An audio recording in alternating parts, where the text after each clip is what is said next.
The roar of the crowd was deafening, a swirling storm of anticipation and adrenaline. Under the bright lights of the MGM Grand, two warriors stood at opposite corners of the ring, their bodies coiled with tension, their eyes locked in an unspoken battle before the first punch was ever thrown. This wasn't just a fight, it was a moment in history, a collision of two unstoppable forces, each carrying the weight of their legacies on their shoulders. Mike Tyson, the once invincible wrecking machine with fists like wrecking balls, and Evander Holyfield, the resilient warrior who refused to bow to fear. The world had come to witness something extraordinary, and what unfolded that night would be etched into the very fabric of boxing lore forever. The energy in the arena was electric, a tangible force that sent shivers down the spine of everyone in attendance. Fans weren't just watching a match, they were witnessing a clash of ideologies: raw power versus unwavering discipline, brute force against unshakable strategy. Tyson had a reputation for obliterating opponents before they could even blink, his style a terrifying blend of aggression and precision. But Holyfield wasn't like the others. He had felt the sting of underestimation before, had been told he wasn't big enough, strong enough, or mean enough. And yet, here he was, standing toe-to-toe with the most feared man in boxing, unshaken, undeterred. As the bell rang, the atmosphere shifted from anticipation to action. Tyson charged forward, his signature peekaboo stance tight, his intentions clear. Holyfield, calm and calculated, met him with measured footwork, refusing to be baited into a reckless exchange. Every movement was a testament to their years of training, their countless hours in the gym, perfecting the art of controlled violence. The first round was a statement: Holyfield wasn't just there to survive, he was there to win. Blows were traded, each punch carrying the weight of years of rivalry and personal battles. Tyson's hooks were ferocious, his uppercuts dangerous, but Holyfield absorbed them with an almost eerie composure, countering with sharp, precise shots of his own. The crowd erupted with every exchange, the tension in the air thick enough to be cut with a knife. Commentators could hardly contain their excitement, voices rising with every moment of brilliance, every unexpected turn. Then, the unthinkable happened. A sudden shift, an eruption of chaos that no one saw coming. The crowd gasped, voices mixing into a cacophony of shock and disbelief. In an instant, the fight transformed from a battle of skill and endurance into something far more primal, far more unforgettable. Tyson, once the embodiment of controlled rage, lost control in a way no one could have predicted. What happened next would become one of the most infamous moments in sports history, a moment so shocking that it would be replayed, debated, and dissected for decades. Holyfield's reaction, the referee's frantic response, the confusion rippling through the audience, it all happened so fast, yet time seemed to slow in the moment. The match was no longer just about winning or losing. It was about something deeper, something more unsettling. A glimpse into the mind of a man pushed to his breaking point, a man fighting not just his opponent but his own demons.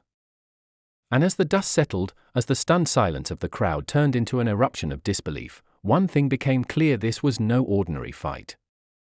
This was a night that would change boxing forever. The referee's expression twisted into disbelief as he stepped between the fighters, arms raised in a desperate attempt to contain the madness unfolding before him. The crowd, a living, breathing entity of its own, swelled with a mixture of confusion and rage. Voices clashed, some screaming in protest, others roaring in stunned exhilaration. It was as if the very foundation of the sport had cracked in an instant, and no one knew what would happen next. Holyfield turned, eyes burning with shock and fury, while Tyson stood frozen for a moment, his chest rising and falling like a man wrestling with something far deeper than just the fight. The weight of the past pressed down on them both, heavier than the gloves on their hands.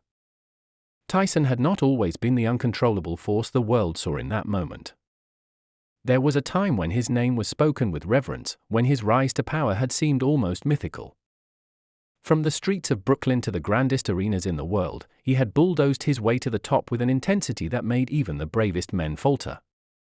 Under the guidance of the legendary Cus D'Amato, he had been molded into something more than just a boxer. He had been a weapon, a perfectly engineered machine of destruction. But D'Amato was gone, and with him, the balance that had once kept Tyson's demons at bay. Holyfield's path had been different, shaped not by sheer brutality but by unwavering determination. He had never been the biggest, never been the most intimidating presence in the ring, but he possessed something even more dangerous: unshakable belief. From his early days in the amateurs to his dominance in the cruiserweight division, he had defied expectations at every turn. He wasn't supposed to beat Tyson. He wasn't supposed to withstand the storm. But he had, once before, and that victory had rewritten the script that so many had assumed was already set in stone. That history weighed heavily on this night. The rematch was supposed to settle everything, to prove who truly stood at the pinnacle of boxing. But now, with one impulsive act, the outcome had become something no one could have predicted. Holyfield's corner erupted in outrage, their voices cutting through the chaos, demanding justice. The referee motioned for a timeout, trying to restore order, but the energy in the ring had shifted into something uncontrollable. Security pressed closer, sensing the tension rising like an approaching thunderstorm. In the audience, celebrities, athletes, and die-hard fight fans leaned forward in their seats, their faces illuminated by the unrelenting glare of the arena lights. Commentators scrambled to make sense of what they had just witnessed, their words tumbling over each other in hurried disbelief. This was no longer just about boxing, it had become something raw, something primal.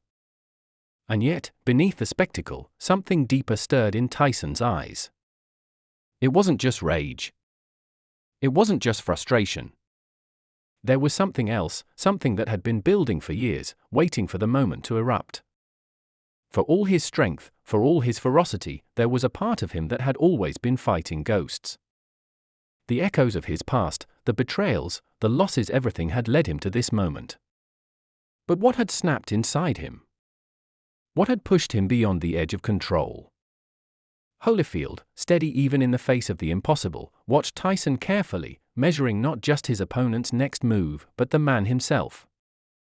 He had trained for Tyson's power, for his speed, but this was something no amount of sparring could prepare him for. The referee turned toward the judges, a silent conversation passing between them, the weight of the decision hanging over the ring. The night was far from over. The world held its breath, waiting for what would come next.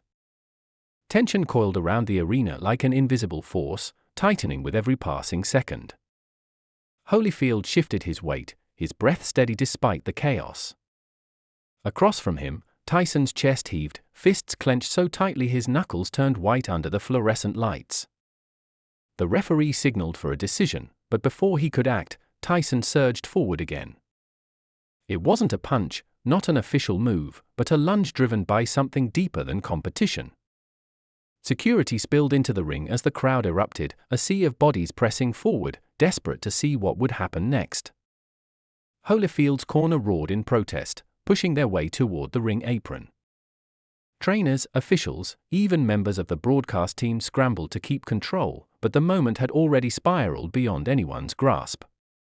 The referee's voice was lost in the storm of shouts, his outstretched arms a feeble attempt to hold back the inevitable. The fight was over in the official sense, but neither man seemed willing to accept that. Tyson's eyes burned with something primal, something almost unreadable. He wasn't just reacting to the fight, this was years of frustration, pain, and something even darker clawing its way to the surface. For a moment, Holyfield didn't move. He stood firm, shoulders squared, not out of defiance but something closer to understanding. This wasn't the same Tyson who had once been a cold, calculating destroyer in the ring. This was a man at war with himself, unraveling in front of the world. Then, in a move no one expected, Holyfield stepped forward, not to attack, not to retaliate, but to speak. The noise swallowed his words, but whatever he said made Tyson freeze. It was barely a second, a fraction of a moment, but it was enough for the tension to shift. Security rushed between them, pushing the fighters apart, and just like that, the spell was broken. Tyson stumbled back, shaking his head, his breath coming in ragged bursts. He turned toward his corner, where his team was already preparing for the fallout, their faces twisted in shock and disbelief. The announcers scrambled to make sense of what had just happened, voices overlapping in confusion. Some called for an immediate disqualification, others tried to piece together the psychological unraveling they had just witnessed. But outside the ring, in the darker corners of the sport, a different conversation was beginning. This wasn't just about a fight gone wrong. This was about something bigger, something that had been brewing beneath the surface long before either man had stepped into the ring that night. Rumors swirled almost instantly. Had Tyson snapped under pressure, or was there more to it? Some whispered about the deals made behind closed doors, about forces manipulating the outcome long before the first bell had rung. Others speculated that Tyson had been pushed to the breaking point not by Holyfield, but by the weight of the world around him. And then there were those who looked deeper, who saw not just an athlete losing control, but a man caught in a storm he could no longer navigate. Holyfield watched from across the ring, his expression unreadable. He had prepared for Tyson's fists, but nothing could have prepared him for the moment that had just unfolded. And as security escorted Tyson from the ring, cameras flashing in rapid succession, the world knew one thing for certain. This story was far from over. Flashes of light cut through the chaos as cameras snapped in rapid succession, capturing a moment that would be dissected for years to come. Tyson moved toward the ropes, his body still humming with adrenaline, his mind a battlefield of rage and regret. His team surrounded him, voices layered on top of each other, some trying to calm him, others feeding his anger. The weight of what had just happened pressed against him, but he wasn't ready to process it, not yet. Holyfield stood in the center of the ring, his breath steady despite the madness around him. He had come expecting a war, but what he had witnessed was something entirely different. The official verdict came down quickly. Disqualification. The words barely registered through the noise of the crowd, half of whom erupted in furious protest, while the others roared in stunned amazement. The fight had ended not in a knockout, not in a dramatic final round, but in an act so shocking that it would be talked about long after both men had left the sport. Yet, beneath the controversy, beneath the outrage, there was something else, something only the two fighters understood. Tyson, now outside the ring, turned back for one last look.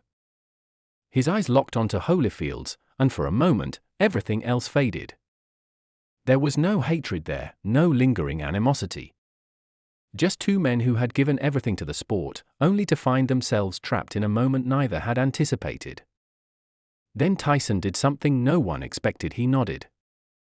It was barely noticeable, just a small movement, but it spoke volumes. Holyfield, still standing tall in the ring, gave the slightest nod in return. Back in the locker room, Tyson sat in silence as the reality of the night settled over him. His hands, still wrapped in tape, rested on his knees. He had lost more than just a fight. He had lost control, lost the image of invincibility that had once made him untouchable. But in that loss, something had shifted. The world saw him as the villain, the man who had let his demons consume him in the most public way possible. Yet, for the first time in a long time, he saw something else. The fight wasn't over, not the one in the ring, but the one within himself. Holyfield, meanwhile, was surrounded by his team, reporters firing off questions before he had even caught his breath. He answered them calmly, his voice steady, but his mind was elsewhere. He had trained for Tyson's power, his speed, his aggression. But no one had prepared him for the man who had stood across from him tonight, a man unraveling in real time, fighting battles no one else could see. As the night stretched on and the controversy dominated headlines, one final twist surfaced, one that no one had anticipated. Footage emerged of a conversation caught just before security swarmed the ring, a moment lost in the chaos. Holyfield's words to Tyson, the ones that had made him freeze. They weren't taunts, weren't words of anger. They were something simpler, something unexpected: you don't have to fight like this. In that instant, for just a heartbeat, something had changed. It hadn't stopped the inevitable, hadn't erased what had happened, but it had reached Tyson in a way punches never could. And as the world debated, argued, and relived the madness of that night, the two men at the center of it all understood something the rest of the world did not. This fight was just a chapter, not the whole story. And sometimes, the biggest battles weren't fought with fists at all.